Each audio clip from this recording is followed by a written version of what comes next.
নিয়োগ দুর্নীতি মামলায় রাজ্যের প্রথম এফআইআর। পাহাড়ে স্কুলে নিয়োগ দুর্নীতি মামলায় প্রাক্তন শিক্ষামন্ত্রীর বিরুদ্ধে এফআইআর শিক্ষা দপ্তরের।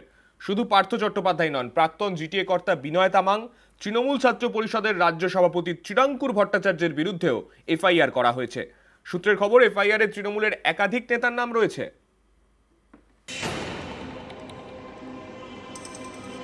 পার্থ চট্টোপাধ্যায় রাজ্যের প্রাক্তন শিক্ষামন্ত্রী, তার বিরুদ্ধেই এফআইআর দায়ের করল শিক্ষা দপ্তর।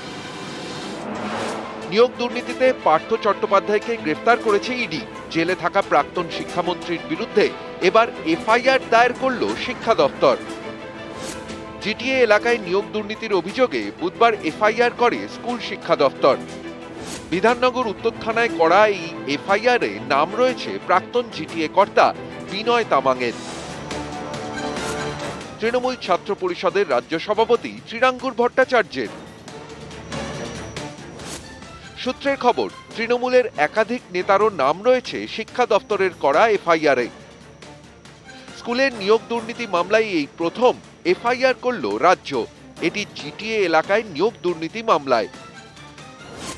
অভিযোগ, 2017 সাল থেকে পাহাড়ে শিক্ষক নিয়োগে ব্যাপক কারচুপি হয়।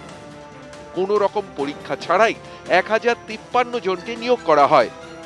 অভিযোগ, তৎকালীন জিটিএ কর্তা বিনয় তামাং যে নামের তালিকা দেন তারাই চাকরি পান। গত মঙ্গলবার এই নিয়োগ মামলা ওঠে কলকাতা হাইকোর্টে। ছদ্মনামে আসা চিঠির ভিত্তিতে জনস্বার্থ মামলা দায়ের হয়। কলকাতা হাইকোর্ট বিষয়টি প্রাথমিক অনুসন্ধানের জন্য সিবিআইকে নির্দেশ দেয়। এরপরই তৎপর হয় শিক্ষা দপ্তর।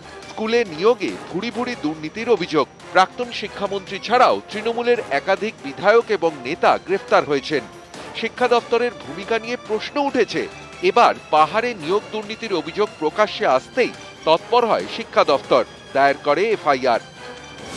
এর আগে কখনো এফআইআর করেনি শিক্ষা দপ্তর, কিন্তু এবার জিটিএ এলাকায় নিয়োগে দুর্নীতি মামলায় হাইকোর্টের সিবিআই অনুসন্ধানের নির্দেশের পরের দিনই এফআইআর করেছে শিক্ষা দপ্তর।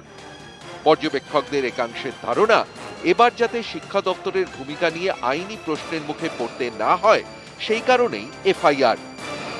এই এফআইআরেই নাম পার্থ চট্টোপাধ্যায়, চিরাঙ্কুর ভট্টাচার্য, বিনয় তামাংদের। নিউজ 18 বাংলা।